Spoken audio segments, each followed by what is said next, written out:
hands together and welcome to our stage our first act of the evening. It's Mr. Adam Morrison Jones!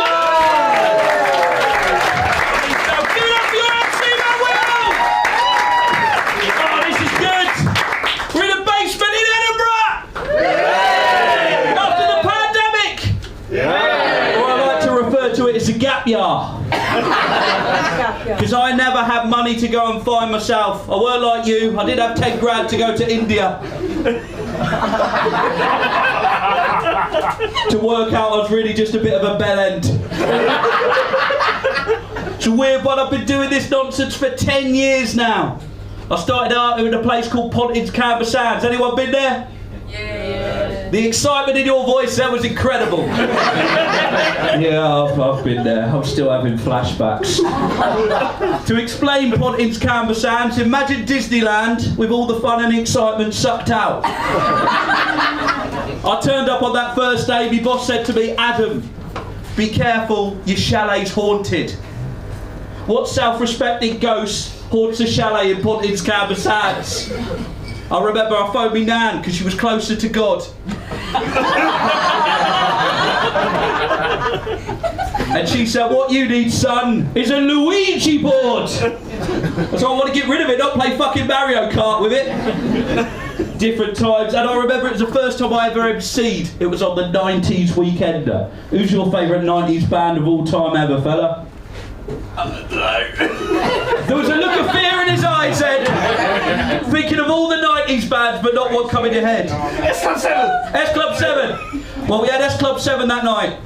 With only 3 of them. Known as S Club Party. And I got to bring on the headliner, and I was excited. First time I've ever brought on a headliner. I was very pumped. There were about 2,000 people in the room, very much like this room right now. And I was stood at the side of the stage, getting ready to go, thinking, I'm going to do this, I'm going to do this. I was like, ladies and gentlemen, please give it up for the one, the only, the amazing 9/11! It was 9/11. Talk about killing the moment dead. Life's a weird one. Anyone like the theatre? Yeah. I love that. Biggest arts festival in the world. Yeah, alright. Anyone like the theatre? Yeah. I've been taking my nan to see a few things recently, but she's one of those old school nans, do you know what I mean? Chiselled, I think's the word. And the thing is as well, she likes working men's clubs and the bingo, and she doesn't realise when you go to the West End, you can't heckle. And we went to see Les Mis. Anyone seen it? Yeah. It's beautiful, isn't it? Work of art. Character on the stage called Jean Valjean. All of his life, he says a number when he wants to say his name. And this happened in the theatre. This might move you. Have to get the punchline out. If the sounds are this good. What's your name? 24601! And my nan went, bingo! Killed that moment dead. The other thing that's been happening recently is I have been trying to become more and more middle class. This was accomplished last week where I bought something that changed my life. What was that thing, fella? A Range Rover. A Range Rover. No, it was an air fryer!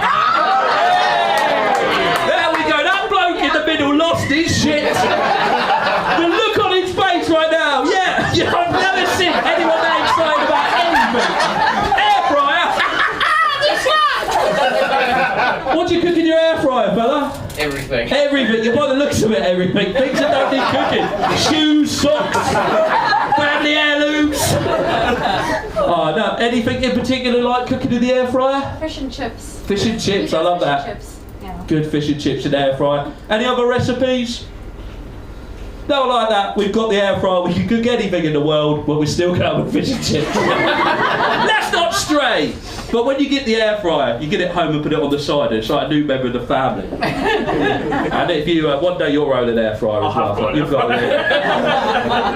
Maybe you don't. You're doing all right for yourself, aren't you? You don't need someone knocking you over air fryers. It's an Asda one. It's an Asda one. Don't ever sell yourself short. Asda is just as important as the other supermarkets. You're not quite Waitrose, but you look it up. So, I've got the air fryer, I put it on the side, and the air fryer was excited to be in my house. And he looked over to the top of the fridge and he said, Adam, who's that on the top of the fridge? I said, it's all your friends from years ago. The Soda Stream! Used only once to fizz up beer and milk, to create a drink that I like to call bilk. Also, if you've got no money, some Blue Nun turns it into champagne. The other lad that's up there, the George Foreman Grill! Named after George Foreman, as he's the only one strong enough to fucking clean the thing. Has anyone actually successfully cleaned a George Foreman Grill? Exactly. And the other item, the Hotel Chocolate Velvetizer. Now, a few of you whooped at that. You just bought one. No, not married. Our son's just bought. Oh, I'm going to tell you what happens. Okay. You enjoy the Hotel Velvetizing chocolate machine. You get 10 free pouches. Yes. But then you have to go to Hotel Chocolate to buy some more. And they cost £27.50. And your son will be there. Oh, there's a look of shock in your face, love that. And then your son will be there on a Sunday morning watching a hot chocolate, but not clever enough to open a packet, grating a whisper bar into the machine. Because I am still predominantly working class. Who would spend? Give me a scream if you've got enough money to spend £27 on chocolate. Obviously. I'm only messing with it. Can we show this guy a bit of love? Give him a round of applause. Come on.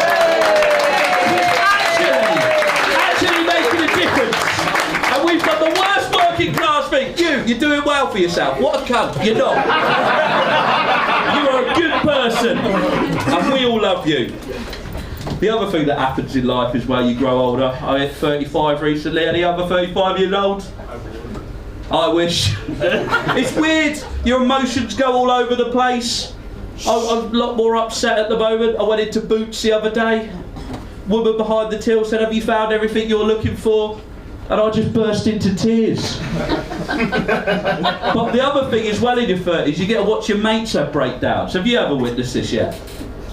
Like the 30-year-old breakdown. This is the best thing that happens. What they do is they buy stuff they can't afford, right? My mate Keith always wanted a hot tub, but he couldn't afford a real one, so he bought one from Lidl in the middle. Right? And he spent 800 quid decking it out. And we were around there the other day, 7 of us in the hot tub, drinking a bit of bilk. It was good times. Rested up, it was fantastic. 7 of us, the bubbles are going, but when the bubbles stop, it's just 7 men outside in a bath. It don't feel right. The other thing that will happen is you get married. I got married last year. Yay! It's great, it's one of the best things that ever happened to me. Isn't that right, love? Brilliant. There we go. She loves this. So, one of the things that happens as well is you get 2 things. You get the hen and you get the stag do. You hens, you love each other. You want them to have the best day of their life. Didn't you? You want them to enjoy it. You want to look back at the pictures. Men, on the stag, you just want to fuck up his life. That's all you want to do. I had a mate called Keith. He texted me the other week, 2 days we were going on his stag. First day, drinking, axe throwing, eating meat, going to the fun fair, all you can drink whiskey. Day 2, park run! Who goes on a park run after a stag? I want to wake up in it, not run round the fucking thing. My stag was a bit different. We went out in Canterbury. Anyone been there? Yeah. Imagine Edinburgh on a lower price. I went there, it was great, until 8:30 my mate Wilson turned to me and he went, "Adam, we need to get you a stripper." I was like, "Wilson, we do not. It's 8:30 on a Saturday, no one will be available."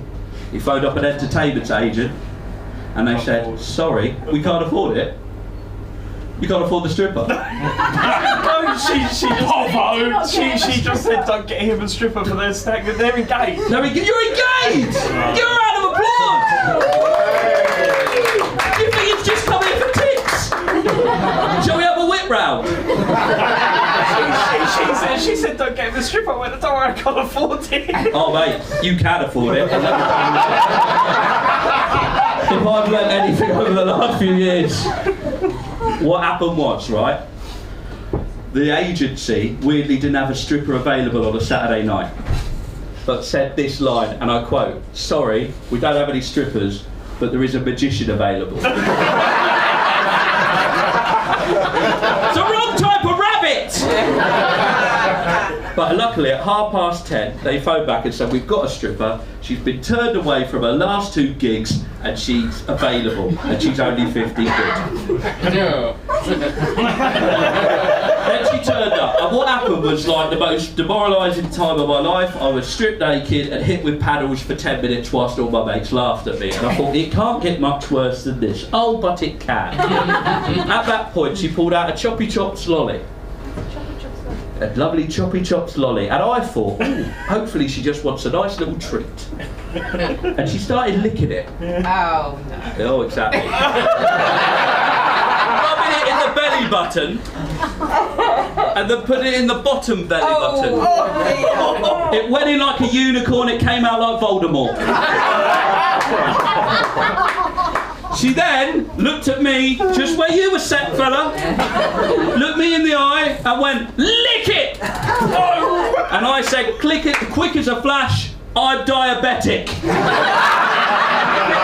Ladies and gentlemen, I've been AMJ, I've got a show in this very room called Ada, please come and see it. It's doing really well, you've been lovely, look after yourself, give it up for the lads.